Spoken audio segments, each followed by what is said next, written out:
Hello বন্ধুরা, চলে এসেছি মন্দির ব্লগের সেকেন্ড পার্ট নিয়ে, যেটা সুখারিয়া গ্রামে আমরা গেছিলাম জমিদার বাড়ি, মায়ের মন্দির দর্শন করেছি এবং একটা ব্লগে আমি এটা কমপ্লিট করতে পারিনি, তো ছোট ছোট করে দুটো পার্টে তোমাদের এটা দেখাচ্ছি। চলে এসেছি আমরা পঞ্চবটি বনে, আর এখানে মা সিদ্ধেশ্বরী মায়ের মন্দির। তো তোমরা দেখতে থাকো, আমার সাথে থাকো, আরও মন্দির আমি তোমাদের দেখাবো।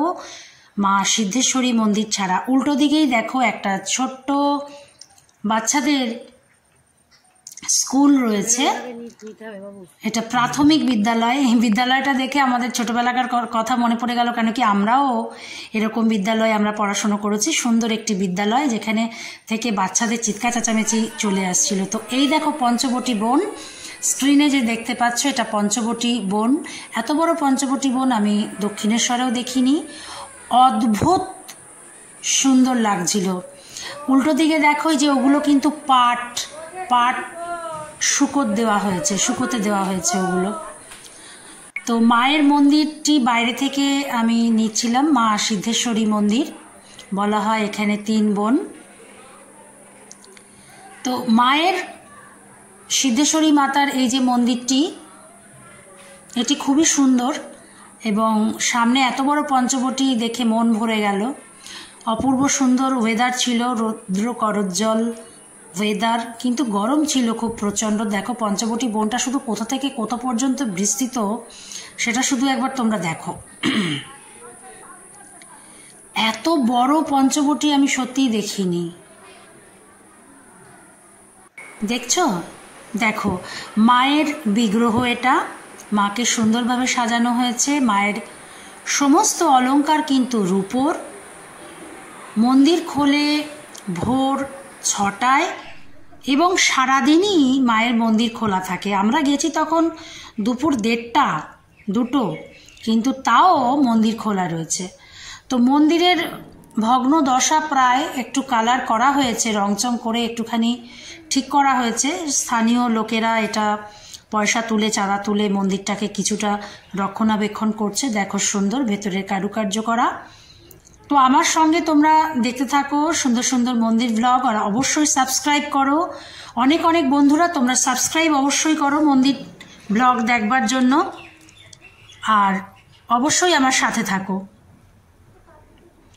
তো দেখো পুরো মন্দিরটির এরকম প্রায় জীর্ণ দশা হয়েছে, মাঝে মাঝে অল্প অল্প কালার করা হয়েছে। আমি শুধু মন্দিরটাই দেখছিলাম যে কীরকম অবস্থায় রয়েছে মন্দিরটা, তোমাদেরও তাই দেখাচ্ছি।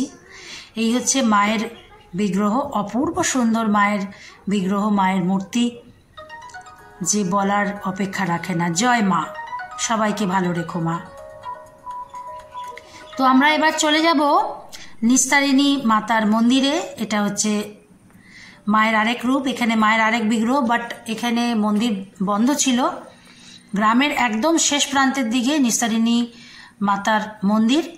তো বন্ধুরা আমরা প্রায় শেষের দিকে চলে এসেছি। তো নিস্তারিণী মাতার মন্দিরটা দেখো একটু অন্যরকম দেখতে। এখানেও প্রায় 6টা 12টা, মাঝখানের একটা মন্দির নিয়ে 13টা মন্দির মোট, মেন মন্দির। এখানে নিস্তারিণী মায়ের পুজো হয়।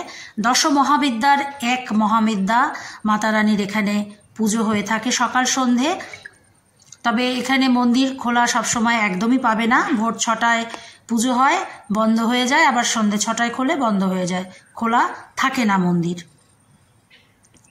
তো নেক্সট মন্দির আমরা চলে যাব মাতা হরবল্লভীর মন্দিরে। তো এই মন্দিরটা দেখে আমার চোখ সরছিলই না, এত সুন্দর মন্দির, আমার যেতেই ইচ্ছা করছিল না এখান থেকে। এত সুন্দর মন্দিরটি কি সাজানো রয়েছে। তো আমরা এবার চলে এসেছি, আমরা চলে যাব এবার হরসুন্দরীর মন্দিরে। তো বন্ধুরা তোমরা আমার সাথে থাকো, সঙ্গে থাকো নতুন নতুন ব্লগ দেখবার জন্য, এবং অবশ্যই বেল বাটন টিপে সাবস্ক্রাইব অবশ্যই করে নাও, ঠিক আছে? তো এই যে দেখো হরবল্লভী মন্দির, মাতা হরবল্লভীর মন্দির, অপূর্ব সুন্দর। এরকম আমি সুন্দর মন্দির আমি দেখিনি। তো বন্ধুরা আমার সঙ্গে থাকো, সাথে থাকো, নতুন নতুন মন্দির ব্লগ দেখবার জন্য, নতুন নতুন কিছু দেখবার জন্য, নতুন নতুন সব কিছু, নতুন নতুন মন্দির দেখবার জন্য। তা অবশ্যই আমি চাইবো তোমরা একবার এই সুখারিয়া গ্রামে এসো এবং নতুন নতুন অনেক মন্দির দেখো। সঙ্গে থাকো, সাথে থাকো নেক্সট ব্লগের জন্য।